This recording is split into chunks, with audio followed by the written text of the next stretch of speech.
শিলিগুড়িতে আবার সোনার দোকানে চুরি। এবার শিলিগুড়ির মাটিকাড়া থানার অন্তর্গত শিব মন্দির বাজারে চুরির ঘটনা। চাঞ্চল্য গোটা বাজার চত্বরে।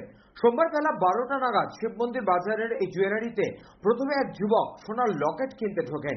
বেশ কয়েকটি লকেট দেখার পরেও পছন্দ না হওয়ায় সোনার চেন দেখবেন বলে জানান। একের পর এক সোনার চেন দোকানের কাছ থেকে দেখতে চাইছিলেন ওই যুবক। কিছুক্ষণ বাদে আর এক যুবক ওই জুয়েলারিতে আসে। সোনার চেনগুলির ওজন এবং দাম নিয়ে দোকানদারের সাথে এক যুবক কথা বলছিলেন। ঠিক সেই সময় অপর যুবক ওই দোকানের কাউন্টারে রাখা 10টি সোনার চেন নিয়ে নিমেষেই চম্পট দেয়। পাশাপাশি প্রথমে যে যুবক সোনার হাট দেখতে ঢুকেছিল সেও পছন্দ হচ্ছে না বলে কয়েক মিনিটের মধ্যেই দোকান থেকে দৌড়ে বেরিয়ে আসে এবং রাস্তার ওপর রাখা মোটর বাইকে চেপে পালিয়ে যায়। স্থানীয় দোকানদারের নজরে আসে বিষয়টি। বেশ সন্দেহ হয় তার। এরপর সোনার দোকানে গিয়ে শোনেন চেন নিয়ে চম্পট দিয়েছে। নিমেষেই দোকান থেকে বেরিয়ে অভিযুক্ত যুবককে ধরতে গেলেও আর খুঁজে পাওয়া যায়নি তাদের। এমনকি কোন দিকে গিয়েছে সেটাও খেয়াল করতে পারেননি। এরপরে জুয়েলারির মালিক হরিপদ সরকার খবর দেন শিলিগুড়ি মেট্রোপলিটন পুলিশের মাটিকাড়া থানার পুলিশকে।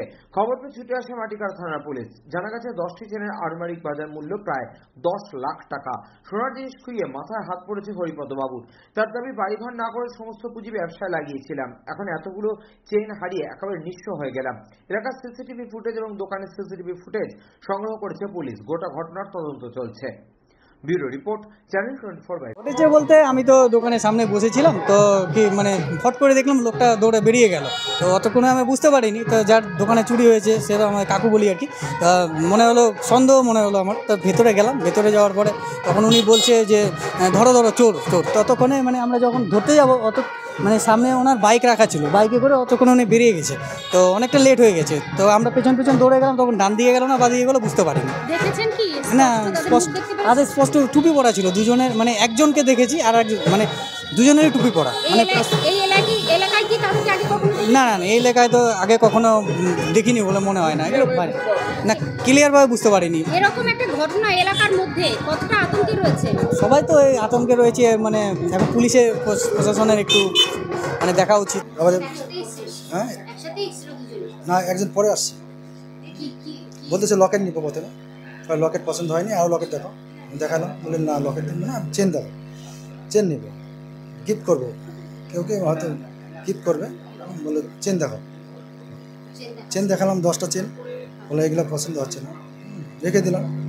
আবার কয় স্টক মালটাই দেখাবো, দেখি আর দেখলো, দেখে দিয়ে ওখান থেকে আউট করে দিচ্ছে।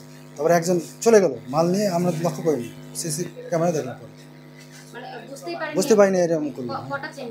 10টা চেন একসাথে নিয়ে গেল। টোটাল 100 গ্রাম টোটাল 10 লাখ টাকা। পুলিশ আসে, বলছে আবার আসবে, ওনারা দেখবে, সিসিটিভি ক্যামেরা দেখবে। বিশাল ক্ষতি হবে। এই ব্যবসা তো গরিব, আমি এইভাবে নিয়ে বাড়ি ঘর করতে পারিনি, এই দোকানের জন্য বাড়ি ঘরে করিনি, পুঁজিতে লাগাইছি, পরে করবো। সবই তো আমি চলে গেলাম, মানে পথে ভিখারি হয়ে গেলাম।